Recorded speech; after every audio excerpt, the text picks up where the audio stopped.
welcome. Happy Thursday. Come on in. I hope you all can hear me okay. Can everyone hear me? You can say yes in the chat, however you want to do it. Awesome. Hi, Andrea. How's it going? It's going. How about you?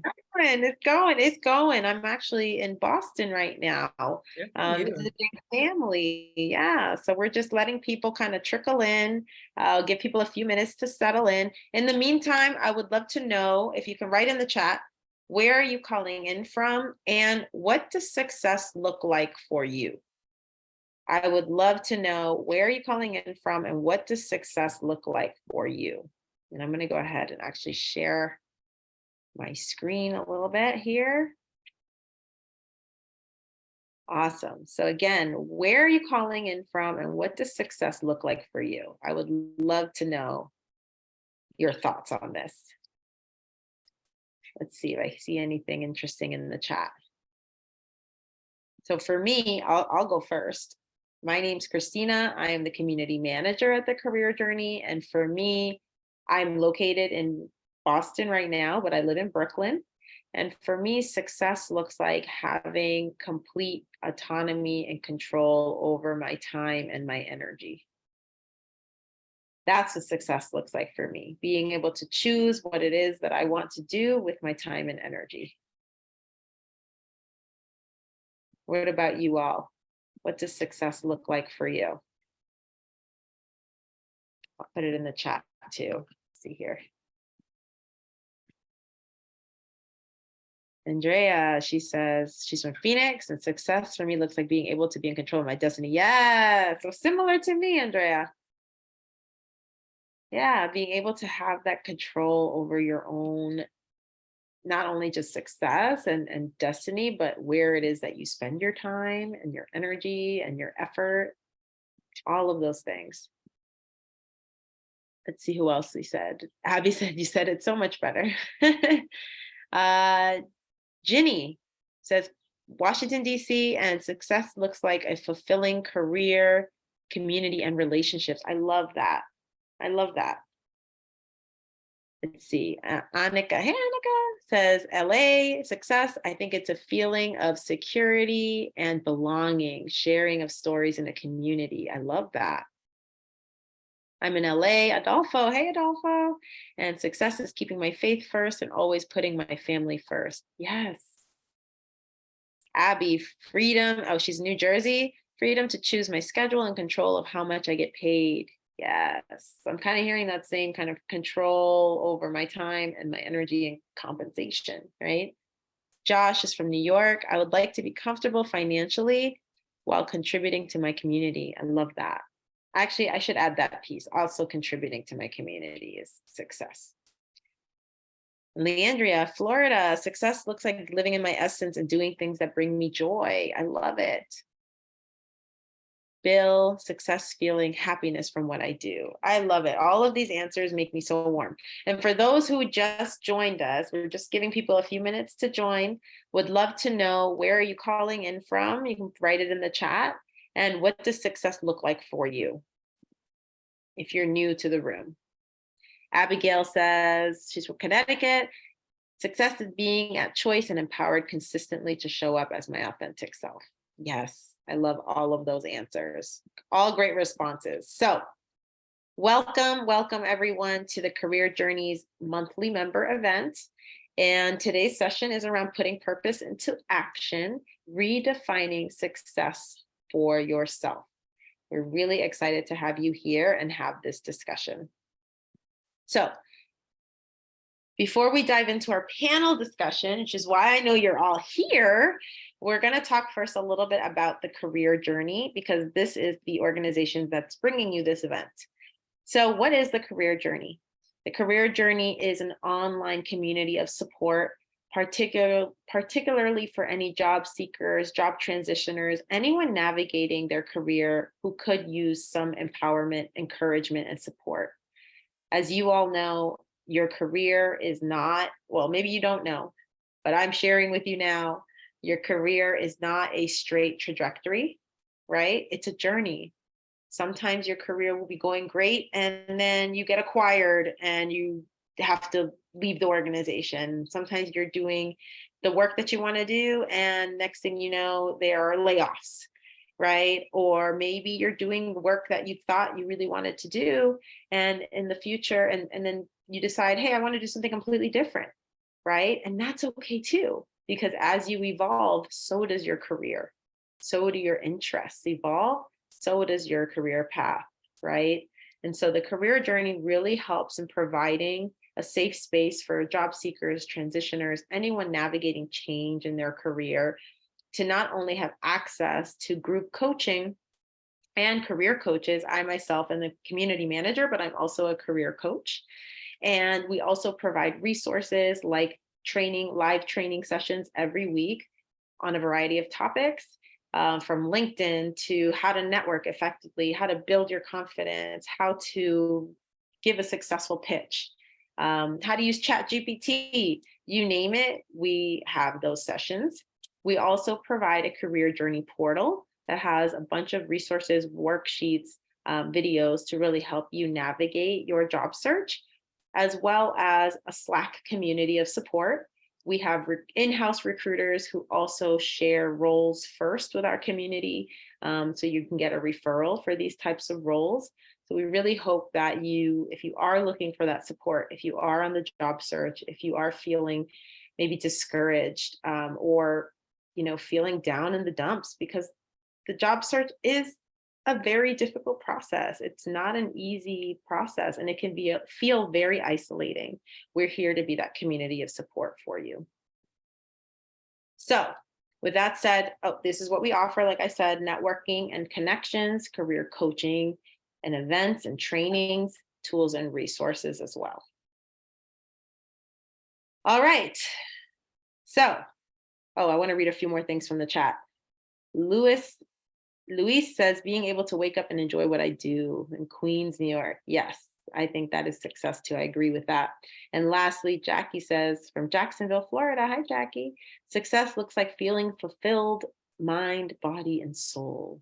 I love all of these definitions of success, by the way, and I agree with all of them. So without further ado, why don't we go ahead? One thing I want to notice, by the way, is in all of the responses, no one at any point said making a certain amount of money. I want everyone to kind of take a moment and kind of reflect on that, right? We've always kind of been taught that success is reaching a certain level of financial acumen or financial success. But as you can see, a lot of us don't believe that that's the only thing that makes you successful. So I'm going to go ahead and present our amazing panel, and then we will dive into our discussion. I encourage you, if you have questions, to please type them in the chat. I will try to get to them throughout the panel discussion. I do ask that if you are not on the panel, if you just remain with your cameras off until after the panel, just so we can see the panelists and really focus on them. But I would love your questions if you have any questions. So I want to present our three amazing panelists. First and foremost, we have Beth Harless. She is the owner of Fathom Group and the VP of Marketing at LVE. So a little bit of background on her. Beth is not only a consultant, she's the owner of Fathom Growth, and she partners with businesses to build revenue operations from the ground up, utilizing a strategic and scalable approach. She has over 15 years of experience in revenue driving marketing roles, and she has a proven history of dynamic growth and innovation in business development and strategic leadership. She not only develops strategies, she implements tactical plans and establishes effective relationships with partners and industry leaders to achieve annual sales goals with improved profitability. Thank you for being here, Beth. Hello. Can you guys see my camera or just hear me? I can hear and see you. Okay, welcome. Can't wait to chat with you guys. This is gonna be awesome. Thanks, Beth. Next, we have Nicholas Perez Molina, the content marketing manager and copywriter. So for the past 4 years, Nicholas has worked as a copywriter at multiple award-winning ad agencies before recently taking on a new role as a content marketing manager at a tech startup. It was through work he did, actually, Here, with his career coach at the Career Journey program, that Nicholas realized he was not opening himself up to other opportunities outside of the agency world. So as a content marketing manager, Nicholas is responsible for producing all types of content for his company, from social posts to newsletters to case studies. And his ability to hop from one project to the next, he also understands the importance of keeping a consistent brand voice that he learned during his agency time working for brands like Wendy's, Southwest Airlines, and Talkspace. Thanks for joining us, Nicholas. Happy to have you here. There he is. Thank you. I'm happy to be here. Welcome. And last but not least, we have Mia Dunlap. Mia is a senior director of learning and culture, a leadership and personal development coach, and a podcast host of the Audacity Talk Show. I want to hear more about that. As a first-generation college graduate, Mia earned a Bachelor's of Arts degree in English and went on to teach at a boys' charter school in Brooklyn, while also earning her master's degree in childhood education. She followed her calling to work with underserved communities of people. She is a teacher, a dean of students, and later became a principal. Mia has discovered that writing, speaking, coaching, and educating are all interconnected in her calling. Currently, she's a senior director of culture and learning at a remote organization, and her mission is to ensure we are creating better and more meaningful experiences for our staff, near and far. Organizational culture and structures that support it are essential for staff retention. And as an educator by training, she also launched the Audacity Talk Show in 2018 to provide young people a platform to tell their stories of overcoming. Welcome to the Career Journey panel, Mia. So happy to have you here. Thank you, thank you, thank you. Hi, everybody. Awesome. So what I'm going to do next is we're going to just take you off this. There you go. Now you can see all of us. We're really excited to be here, and we're going to just dive right into today's discussion. So as you all know, today we're going to be talking about redefining success. You know, a lot of times, especially in the US, we're socialized to believe that success looks one way and only one way. And because of that, a lot of people have their own definitions, you know, and ideas of success kind of pushed onto you and forced onto you. And so what I really want us to talk about today is we want to hear your stories. We want to hear, you know, what it is that you went through in your careers that kind of navigated you in your way of understanding success and defining it for yourself. Because I believe a lot of growing and becoming an adult is unlearning a lot of the stuff that you've been taught and relearning and redefining it for yourself. And so that's something that we're going to be talking about today. So I would love to just start, and whoever wants to go first, I'm happy, whoever wants to take the first question. But what do you, I guess, tell us a little bit about your career journey and how did you end up doing what you're doing today? Whoever wants to go first. I'll go. Sure. All right. Hello, Beth Harless again. Nice to meet you all. Ultimately, I kind of got into my career because I was in business development and in sales and taught myself marketing and digital marketing services because we are actively selling them. And through that process, I was with my agency for 12 years and, you know, moved through the ranks of title and, you know, clout, I guess.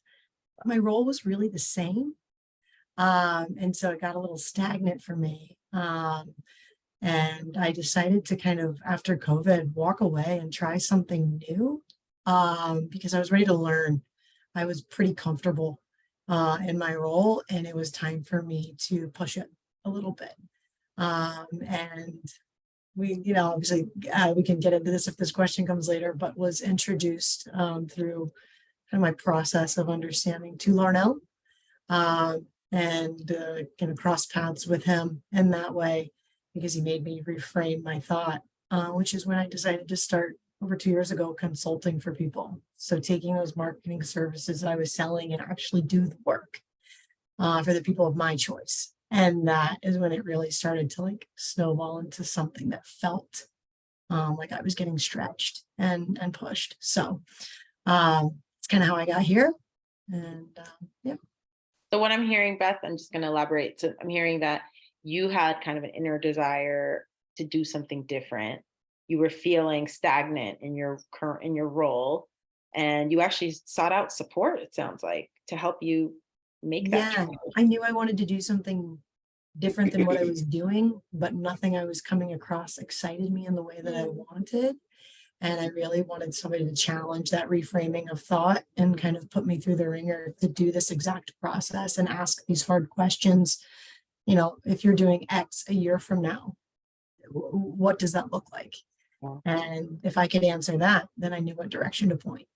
But it was kind of that 12 years is a long time. And Yeah. I was good at what I did, Yeah. but it to me had become so repetitious. It was built and designed to be a rhythm, but it was such a rhythm and so that I wasn't surprised or challenged. I could do it pretty well, which is great for the company. It's great for all things. People Not for loved you. it, but I got on board. I was like, let's go, Yeah. let's push Yeah. it. So I yeah. love it. I love that. Yeah. I think people can relate to that. Who would like to go next? Tell us a little bit about your career journey. Yeah, go ahead, Mia. I discovered this quote really early on in my career journey that says, "Tell me, what do you plan to do with your one wild and precious life?" Mm, And like that.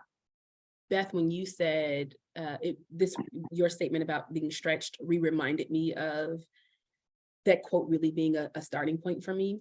And so I sort of just kept asking myself that question: is this the thing that feels like your yes right now?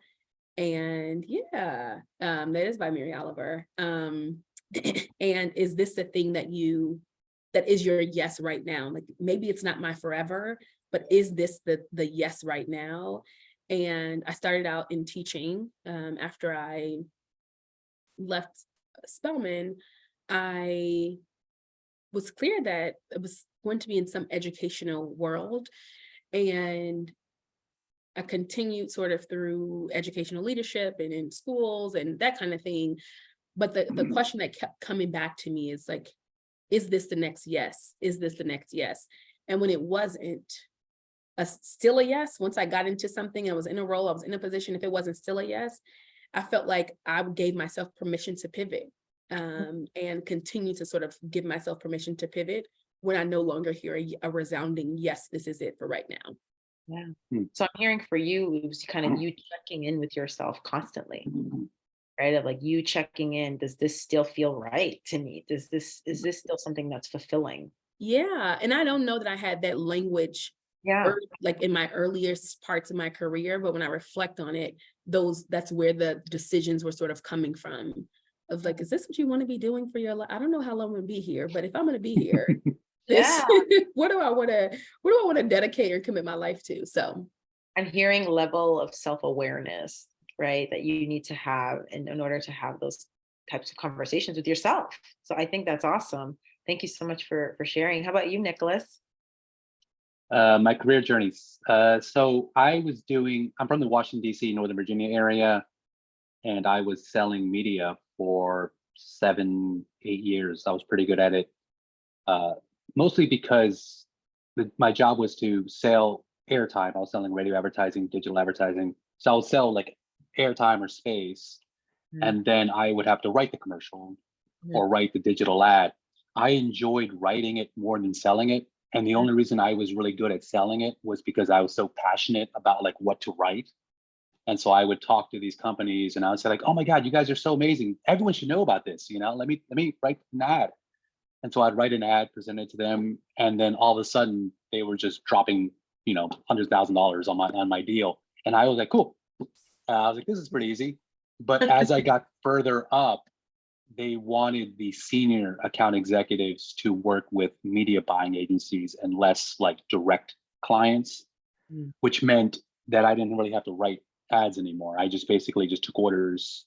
I made money, don't get me wrong, but it wasn't fulfilling. So I spoke with some friends, and they told me about an advertising school. And I said, "What do you mean advertising school?" It's like, "Well, you could be a copywriter or an art director." And I was like, "Copywriter?" I was like, "What's that?" I was like, you write ads for people." And I was like, "Well, that's kind of what I do." He's like, "Yeah, but this is more like big brands." So I did some like reflecting and realizing, do I see myself doing this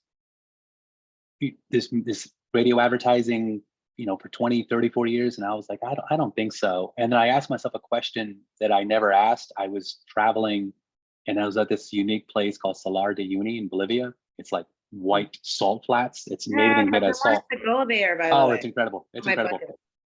Yeah. So I was with my cousin, and we were kind of zoned in a moment. And I asked myself a question. I was like, 50 years from now, what would I regret not trying? And Mm, it came so clear to me that I was like, if I don't try to do something in the creative space, I was like, I know that I will regret that. I won't be the person I won't be. I won't be the man I want to be. I won't be the husband, the father, because I feel like something's missing.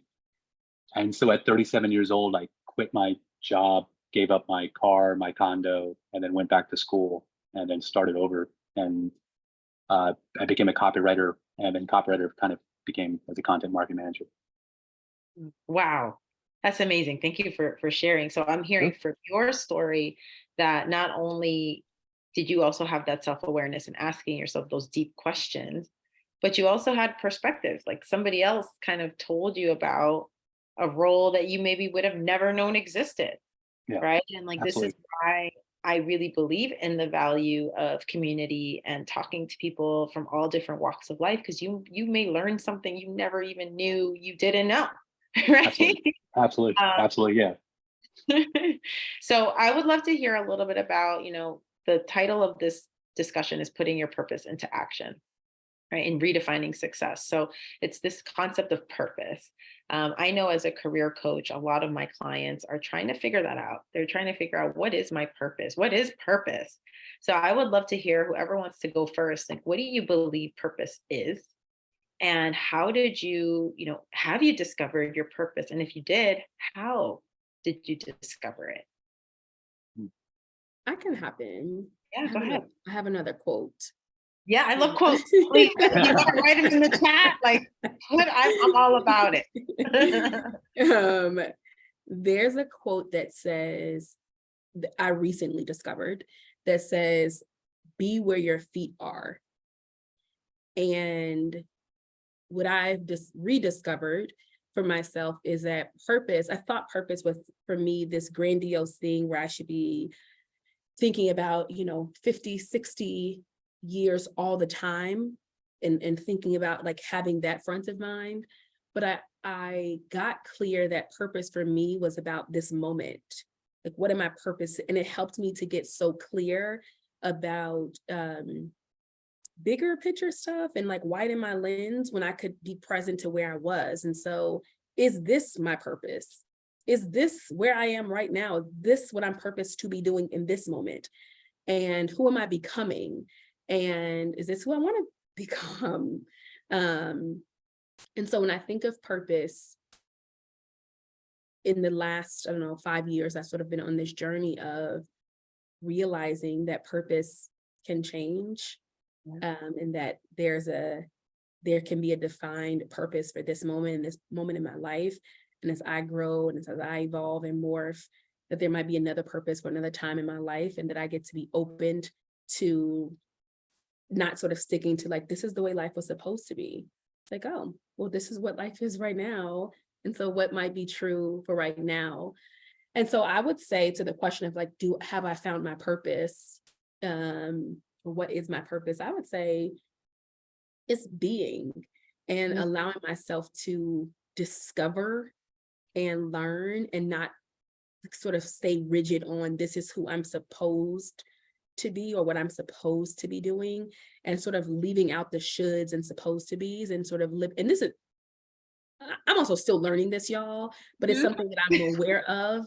And so it's not like it's, oh, I'm doing all the things. It's really like, this is my journey, and I'm clear that my journey right now is about fulfilling this purpose of releasing and surrendering to what is, and like sort of being where my feet are.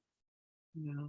I love that. I was not expecting that answer, and I love it because I think so much of what you said resonates in the sense that we're kind of taught that we have this like one overarching purpose, and like that's the, you know, compass, and like it has to follow that way to be there to feel fulfilled. And what you're saying is actually being present in what it is that you're doing can bring you closer to your purpose, right? Instead of, you know, we live in a constant state of anxiety, right? Where there's always so much going on around us, and we're always worried about the future or what just happened in the past, or this just happened. How am I going to get past it? Or what am I going to do next year? Instead of actually being present, right? And being present and acknowledging where you are now and what you can do now.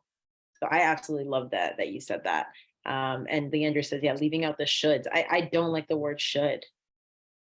Like that is a negative word. It makes you feel as though you're not living up to something. And it's like, to what? Who told you that's what you had to do? Right? Awesome. Does anyone else want to chime in? Like, what do you believe purpose? Nick, you go. I saw you take yourself off mute. Nicholas, you want to go? Yeah, I didn't know if we both took ourselves off mute. I'll go a quick answer. It's funny you say purpose, because that was like the word for the last 5 years that's just kind of been close to me. I even had like an argument with a coworker one day because she was a little bit younger, and she says like the goal of life is happiness, and I was like, no, the goal of life is purpose, because happiness changes too much. You know, like if I can be sitting at a beach having a beer, be happy. Does that mean that's what I should be doing every day?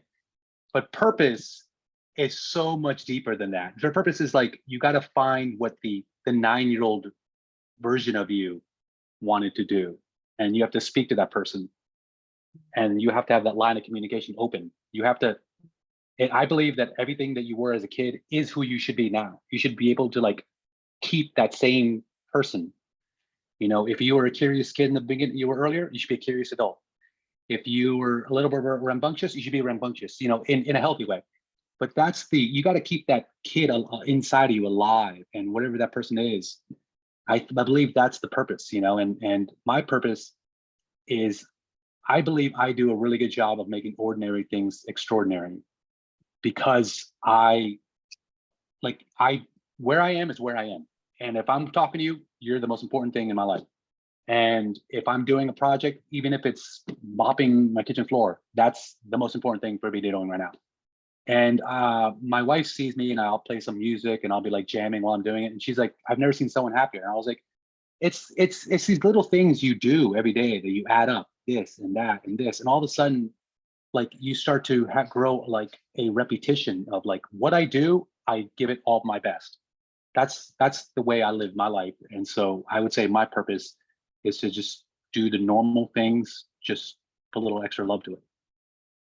I love that. Make the ordinary extraordinary. That's awesome. That's a bar. That's a bar. Beth, would you like to add to that? Yeah, I'll just add to that a little bit. And Yeah, then of course. Mia, you can totally say ordinary to the extraordinary is your quote that you just discovered. But I just want to say that when I was going through kind of like this challenge or this digging, I was shifting my purpose because I was about to be a mom. And so that naturally was like, how? And I kept asking myself how do I want my daughter to answer the question, like, what does your mom do? I love And that. I didn't like the version of myself of head down corporate metrics, like grind. I mean, like I identified so much with that person. I was like, that is not who I am. So to circle back kind of what Mia said in her first kind of introduction is I forgot to ask myself.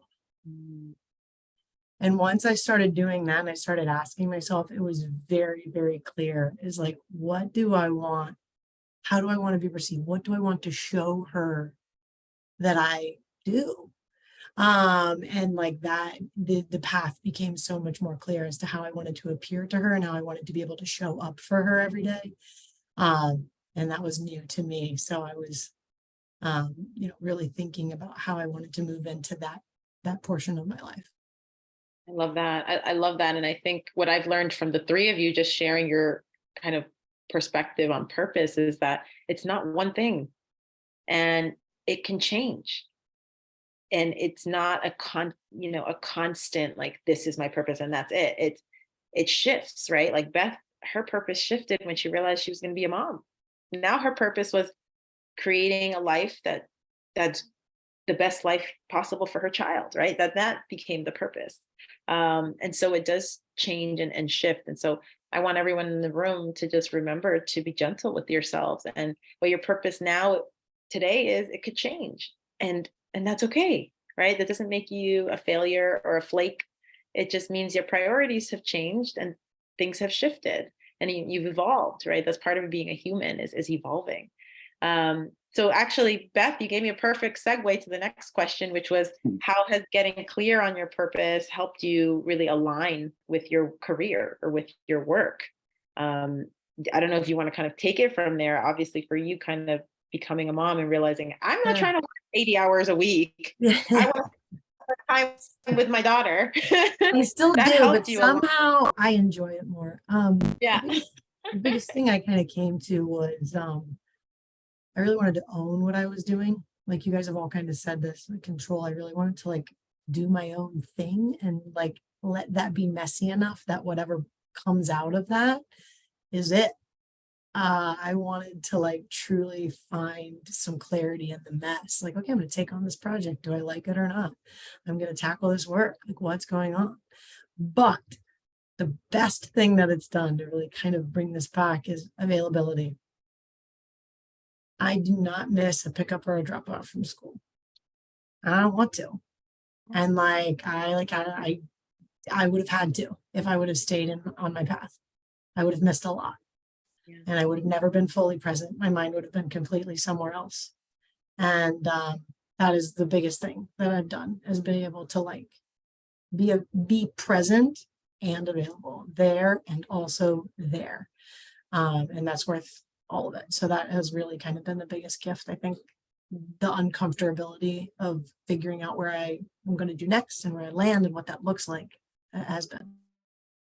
I love that. Does anyone want to add anything? How has getting clear on your purpose helped you align with your work or with the career path that you're on? I'll just say quickly that getting clear on the fact that purpose is ever evolving, my purpose is ever evolving, has helped me be discretionary with my yeses and my nos. And so Ooh, tell us more. Tell us more. I like that. I don't really like to stay any place that doesn't feel purposed. And so I get clear about like, oh, this is a no. And how do I make this pivot, or how do I give myself permission to preserve my yes? Like this is the extent of my yes that I'm going to say that I'm going to be a yes to. It's like, I can give this much, but I'm not giving my whole self because I need to preserve the rest of this yes for a different part of the purpose that I'm creating and that I'm intentionally trying to build. One of my taglines in my life is that I have the audacity to curate a life that I love. And I'm committed to that, it takes audacity to choose yes, and it takes audacity to say no. And so as I'm discovering my purpose and living it out, and sometimes leaning on the other side of it and going back to it and whatever it is, I'm willing to have the audacity to say yes, and to curate a life that I love. And if it's not a life that I love, how do I get to recreate? How do I get to curate a different version of it? Because I get to love this life. Oh, I got like chilled. Do you mind if I ask you a follow-up, Mia? Oh, sure. I'm just curious, where did that audacity come from? Ooh, that is a good question. Because I feel, especially as women, and especially women of color, right? A lot of times we are not given that space to kind of really design a life that we want and be free and have that audacity. Yeah. Right? So I'm just curious where your kind of audacity came from. Was it from the people around you? Was it from your family? Like, I would just love to hear that. I grew up in pretty tumultuous circumstances. And so it's a lot of poverty, a lot of there's a lot of stuffness happening in growing up. And I realized that when I got of age that I could choose something differently. There were so many systematic barriers, sure. And I was like, with the power that I do have, I can't go back to that life. And I remember saying to myself, like, it has to get better than this. And I realized that I had to choose it every single day. And I wasn't able to put language to it then. It was when I left Chicago to move and go to Spelman College, the first in my family to go to and through high school and to start college and go through college. And so I think I began to live the narrative before I had the language for it. And so when I was able to look back and reflect on it, it's like, oh yeah, that was some audacity. That took some courage. And so that's the business that I started to create with the speaking and the coaching, is that we get to have audacity in our lives, and we all have it in us. We just have to figure out how to tap into it. And we have to have people on our teams to support us in doing so, on our life teams. Love it. So audacity is a choice, y'all. I hope you all took that from what Mia just shared. It's a choice. You can have everything against you, but it's your choice to allow it to kind of take over, or to choose to be courageous. Nicholas, what do you think? I guess I could add, and me and Beth said everything that needs to be said, but what I would say about the purpose thing is, I think sometimes we think our purpose is directly tied to our career, and it's not. And if you've heard all three of our answers, it wasn't career focused, because your family, your friends, the people closest to you should also receive the benefits of your purpose. Everyone around you should receive the benefits of your purpose. It shouldn't just be your employer, right? Like, that'd be stupid. Like, so from 9 to 5, you do your purpose. No, your purpose is 24 hours a day. Your job is a part of it. But if I want to be like, make ordinary things extraordinary, like, God, that would really suck to my family and friends if they don't get a piece of that. Like, they should get that too. So whatever you do, like, focus on your circle, and then your circle is your friends, your family, your bosses, and then the next circle gets part of that too. Maybe not as much, and then the next one. But you got to focus on that core group of people who probably were with you the whole time, and you try to make their lives better by, we all kind of, give our gift to the world. I love that, because I 100% agree. And I think, again, that's something we've been socialized to believe, that our purpose should be tied to what we do and what we produce every day, right? For money, when it's so much more than that. So I just want to add one more thing, is with clients that I work with, this is actually the mindset I try to get them to reframe, is that you are so much more than your job title, right? Your job title is just a piece of your identity. You're also a mom, or a sister, or a best friend, or a soccer player, or all these other things that are part of your identity. And your job is a piece of it that helps you get the income that you need to live the life that you want, right?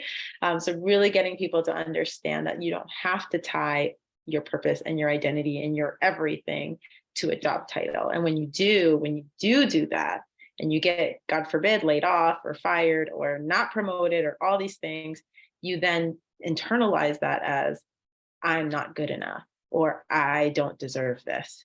But that's not true, because you are so much more valuable than what you produce. So I love that. So my next question now is about success, right? We talked a little bit about purpose.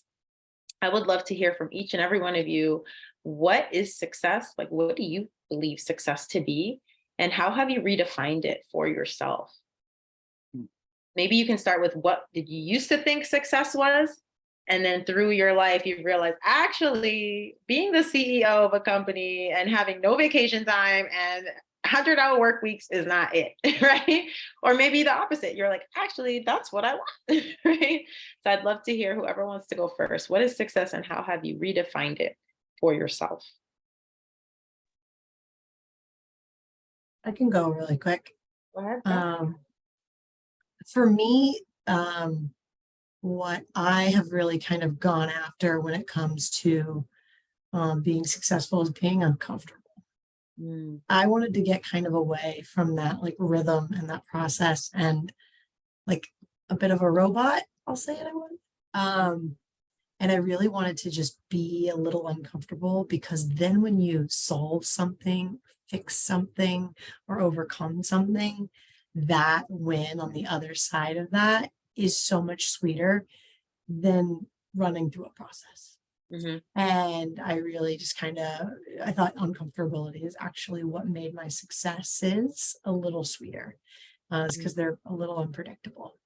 And you don't really see them coming, but you can't really predict them like you could in my previous life. Now it's a little bit more difficult, but there's so much more sweeter. So I've kind of defined success like the more uncomfortable I am, I know the payoff will be that much more. yeah. But Beth, is that what you thought success was all the time? Or did you have No. another view of No. success before that? No, Beth, before that was whatever my corporate metric, like whatever my metric was for the month or the quarter or the year is the Yeah. only, like it was head down and get out of the way. And if I would have done what Mia said, which is just asked myself, I would have told you very quickly that that's not who I am. So I think now a little bit more of the unknown and being stretched and pulled in different directions, but challenged is actually the success I enjoy the most. I love that. And you had to learn that through kind of experience of like, you did the corporate thing, you checked the boxes and you realized this is not it, right? This is it? Because I'm not feeling it. Right? And don't get me wrong, it was still great, but like Yeah. almost to the point, like, what's the point? Like, what are we doing all of this for? It loses its thrill. Yeah. It kind of loses its sweetness, unfortunately. And so I had to get a little messy and disrupt a little bit. And now that uncomfortability of trying new things and doing something different all of the time is what I really like. Especially when I get something, it's like that success is sweeter than any of the ones previous. Yeah. Awesome. Sean, we're putting questions in the chat and then we can ask them in the Q&A. What about you, Nicholas? Maybe let's go with you next. What is success for you and how have you redefined it for yourself? When I was earlier, I probably never really asked myself like an honest question, like what is success for me? So I probably just borrowed what everyone else thought, like make a lot of money and have a cool place to live and travel a lot. So I was like, oh yeah, that works. I'll take that. And like, as I said, like Where did you get that idea from? That's what well, you just see it, right? Like you see it, I was in my 20s making pretty good money. I probably was, well, not probably, I was immature. I had a little machismo in me, and like I wasn't strong enough to follow my own path. I just jumped on other people's paths. And so that's what they thought success looked like. I was like, okay, I'll do that. I'll just make a lot of money and all that stuff. And, I told how I switched to creative. And even as a creative, even as a copywriter for the first couple of years, I was like, okay, I want to win all the awards because that's what you're supposed to do. But then I talked to people and I realized that, winning awards is so much out of your control. It's a lot of it's just, some of it is just jury based. You don't know if hits the criteria. It's just, I believe that success should be something you can completely control on your own. You can't depend on other people for your success. Maybe for a little bit, but like it has to be self-controlled. And I started to realize even recently when I got this new job, I love my life, I love my wife, and we're here. And I always had a dream of living in New York. And I made it happen. And like I was like, you know what, if I could just make it in New York, and I can say I'm doing what I love in the city I love with the person I love. I was like, my 19-year-old would sign up for that. The 29-year-old version would have signed up for that. My 35, they all would have signed up for that. So each one of them is like behind me, rooting me on. And they're saying, keep going, man, keep going. And to me, that's kind of like I'm being the best version of myself. So that's what success is to me. I love that. And I love that you mentioned that like a lot of your idea of success previously came from what you saw, right? Like maybe things you saw on television or movies or, the media essentially telling you that this is success, right? Instagram, all these people taking all these Right. photos in front of yachts that they probably don't own, right? This is Right. success, right? Right. So it's really just understanding that it's going to look different for every single person. And one person's view of success does not equate to your Yeah. view of success. Mia, I'd love to hear from you. Oh, also, I lived in Miami and I saw many of those yachts. And Yeah, I and you know those are rentals. I can You tell know you those are the truth. rentals. The people you see are not the yacht owners. I No. can tell you that for a fact. I know that for a fact. Facts. Well, I think I was on a different scale of what I thought success was as compared to the yachts. Yeah. I wanted so badly to, my idea of success was getting out of poverty. And I thought that that was the goal. Like and I don't know that I understood what that meant to get out of poverty, but I just wanted to get out. I wanted to not have to live paycheck to paycheck. I wanted to not live the way I had been living. Right. And so for so long, that was the goal, that when I was out, I was like, what do I do? Like, what now? Like, what is success now? Like, is this it? So that question I wrestled with for some time. And I think I'm still defining success, y'all. I don't know that there's a place I'm trying to get necessarily, more than there's a feeling that I am exploring, which is, am I stronger than I was yesterday? Was that the intention? Did I grow a little bit?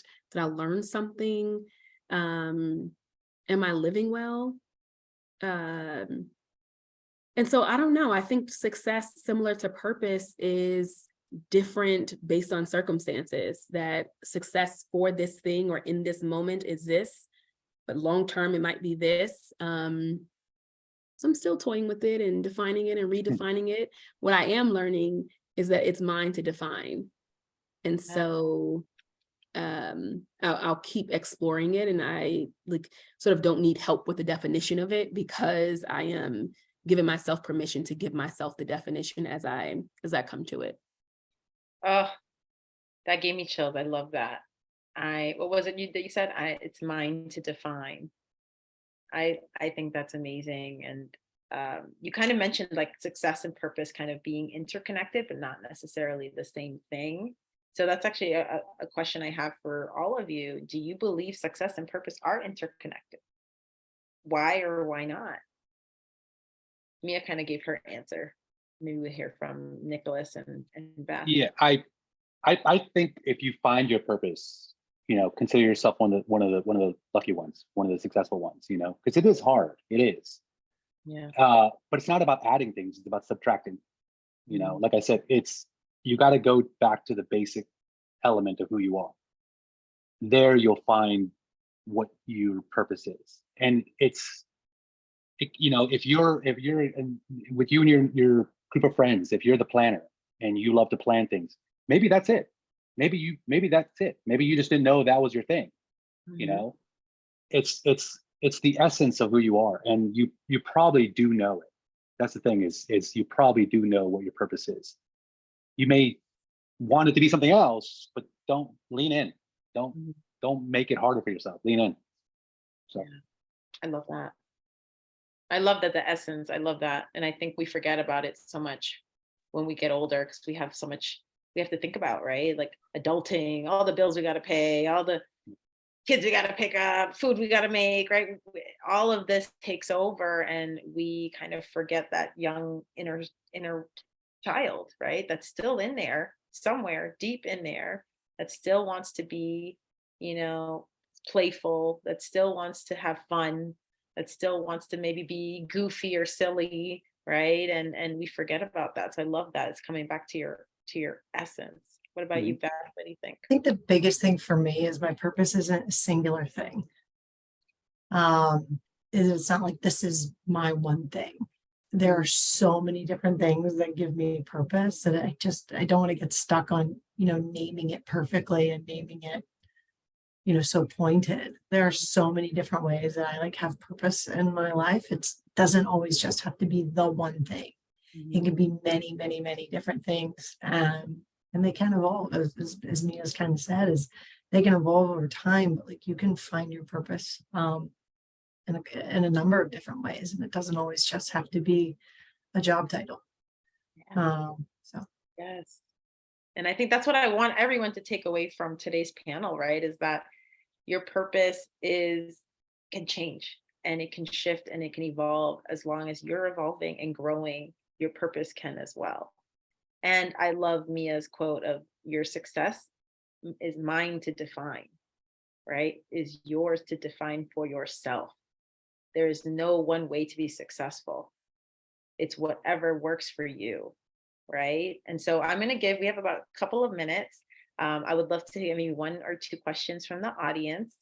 I saw one that was in the chat. Let me see. Whoever wants to take it can take it.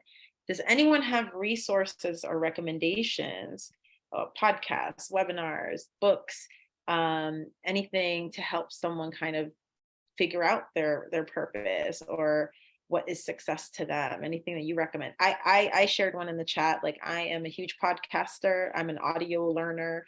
And so I love Jay Shetty's On Purpose podcast. I think it's great. Mel Robbins also has a great podcast. I forgot what the name of her podcast is, but she's awesome. Mel Robbins, if you need some motivation, listen to Mel. She's so good. Oh, She's so good. Obsessed. She's so good. Yeah. The book Untamed has been a staple for me by Glennon Doyle. It's less about purpose specifically and more about how do we untame ourselves from how we've been conditioned. And so she sort of talks about her own journey. And so you pick out what makes sense for you in there. And then something that's not a resource that is given to us, but that we create is journaling. It is, I swear by it, y'all. I journal. If I journal every day, and if I ever not journaling, it's because I'm avoiding something, because I don't want to know something. And so when I've gone 3 or 4 days without journaling, it's like I start to ask myself the question, what are you avoiding? What do you not know? So I would say I feel triggered because I've been meaning to journal. First of all, I had horrible handwriting, so that's like been my excuse. But I've been wanting to journal more for exactly that reason. Yeah. To really reflect. And the book that supports with journaling, if people need prompts, is it's called The Artist's Way. There are so many beautiful prompts by Julia Cameron. And so if you're a person who needs prompts for journaling, that book would support you and you can write in the margins of it. But The Artist's Way, because writing sort of just, I don't lie to myself. And so I just sort of give myself permission to say the stuff and say the thing. And I discover new things about myself all the time. So journaling. And I think it's also helpful to go back to it like years later and see what was I going through. Absolutely. Look at the growth I've had since then, right? I think that's amazing. Anything you want to add, Beth? Any resource or anything that's helped you? I dropped it in the chat, the calling process. It's a little bit more career focused, but there's again a lot of prompts in there. It's kind of like a little bit more of a step-by-step guide of like reflection. So dropped it in there and I'll add some more actually to the follow-up emails for this event, actually. So I'll be adding some more in there for people who are looking for these resources. Because I don't know about y'all, but I'm like a professional development junkie. Like, I love this stuff. Like, I could, do this all day. And so I'm happy to share some of those resources with you all. And so I will see here. Oh, Annika says, when I write stuff down, it makes things more tangible and real. Yeah, that's the reality of writing things down. Even goals that you have for yourself, right? I always say, write them down. It makes it real, right? So I absolutely love that. So without further ado, I want to say thank you so much to our amazing panelists. Leandria is going to take over and talk about a few things coming up for you all. in the near future. So thank you all so much for sharing your wisdom and expertise. If you want, if you can drop your LinkedIns in the chat so people maybe can connect with you, that would be great. And in the meantime, we will let Leandria take it away for the last couple of minutes. And for Career Journey members, really quickly, for members of the Career Journey, please stay on past 7:30 because you will have exclusive access to talk to our speakers after this event. So please feel free to stay on, and we'll be sending you a link to join a separate breakout room. And if you do decide to become a member of Career Journey, you'll also be able to join the breakouts in the future. So Leandria, feel free to take it away. Yes, what a great night. This has been such an inspirational and thought-provoking space that I just feel privileged to be in. So thank you all for being here. Thank you to the panelists that took time out of your schedule to be here. And I just heard a few great things. I'm just going to list off a few. Living in the now of what you want and in this present moment, excuse me, the audacity. That word is just like the theme of the night, I just want to say. So just a shout out to Mia, check out her podcast, The Audacity, and all the podcasts, if anybody else has a podcast out there as well. Choosing, you have choice of the story that you want to live and how that plays out in your world. And success, we've been talking about success this whole night, and it has not been attached to career. As I think Christina mentioned this at the beginning, it hasn't even been attached to money as well. And so your success is really what is true to you. And I think just from listening to all the panelists tonight is that everyone's definition of success might be different, but that's okay because it matters what is your definition and being true to yourself. So we talked a lot about success and what that means. And we want to meet you to hear your definition of success and to talk through what that means for you and how is that showing up in your world. So I'm putting in the chat a opportunity to meet us. So you can learn more about us and what we do. We can learn more about you and what's going on in your world when it comes to success and even your career as well, because they can go hand in hand. So we would love to meet you. And I even challenge you in this moment to book a call with us. It's literally click on the link, put your name in, find a date that works for you and meet us because we want to meet you. You've already felt the energy in this space. And so we just want to continue the conversation with you. The last thing I want to share is the event that we have coming up. It's called Career Day for the Soul. You'll be getting some information about that probably next week sometime. But because you are here tonight, okay, special discount for you all. That will be 25% off this amazing event that we're having. This is an event that is going to be held in LA. It's going to be held in New York, and it'll also be a virtual event. So there are 3 opportunities for you to be a part, or you can be a part of all of them. You can travel the United States and join us everywhere. But we do want to be with you. And honestly, this is just a snippet. Tonight is a snippet of what Career Day for the Soul is all about. Really defining what success is for yourself. Purpose also has been shared tonight, and just aligning to what fills your soul at the end of the day. So thank you again for coming out. Again, I challenge you right now to book a call with us. We would love to meet you. We would love to learn more about your journey and what success means for you. And then you can also learn more about the career journey as well. Thank you, Christina. And you can scan this code here. Well, awesome. Again, thank you all for coming out tonight. I'm going to open up the breakout room for all of our members and our panelists to join to continue the conversation. You'll have more of an intimate setting to do so. If you're not a member and you're interested, reach out, book a call with us. We would love to learn more. And just here's a couple of folks who've been a member with us and just the impact that has been on their lives and their careers. Fantastic. All right, I'm going to open up the breakout rooms. So if you are a member, you will get an invite. And if you're not a member, I'll be staying on for a couple of minutes afterwards if you have any questions. But thank you all again. Thank you all so much. Thank you. Have a great night, everyone. And just know that you can define your own success and create and design the life that you want. I will see y'all on the LinkedIns.